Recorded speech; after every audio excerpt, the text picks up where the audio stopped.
अवांखे गंबट मां ख़बर ॾेई रहिया मुख़्तलिफ़ क़ौमपरस्त पार्टियुनि ऐं सिविल सोसाइटी पारां हैदराबाद में बेदर्दी सां क़त्ल कयल नौजवान बिलावल काका जे क़त्ल ख़िलाफ़ एहतजाजी मुज़ाहिरो कयो वियो आहे। अवांखे गंबट मां ख़बर ॾेई रहिया गंबट मुख़्तलिफ़ क़ौमपरस्तनि पार्टियुनि ऐं सिविल सोसाइटी पारां हैदराबाद में बेदर्दी सां क़त्ल कयल नौजवान बिलावल काका जे क़त्ल ख़िलाफ़ एहतजाजी मुज़ाहिरो कयो वियो आहे। पठाणनि जा दुकान बंदि कराया विया आहिनि। कातिलनि जी इबरतनाक सज़ा ॾियण जो मुतालबो कयो आहे। गंबट में एसयूपी जेस्कम ऐं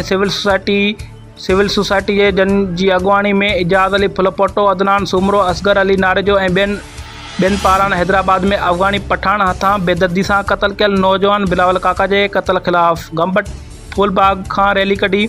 वई, जेका शहर जे मुख़्तलिफ़ चौकनि खां थींदी प्रेस क्लब पहुती, जिते अॻुवाणनि ख़िताब कंदे चयो त सिंध में अॻुवानी पठाण जी लोध लथल आहे, जेका मंशियात हथियार खपाए सिंध में दहशतगर्दी पखिड़े रही आहे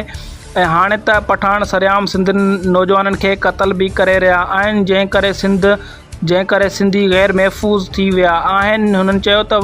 फौरी तौर सिंध में रहंदड़ गैर क़ानूनी पठाणनि ख़िलाफ़ ऑपरेशन करे सिंधियुनि ख़िलाफ़ कार्रवाई कई वञे, न त ॿी सूरत में एहतजाज जो दायरो वधायो वेंदो।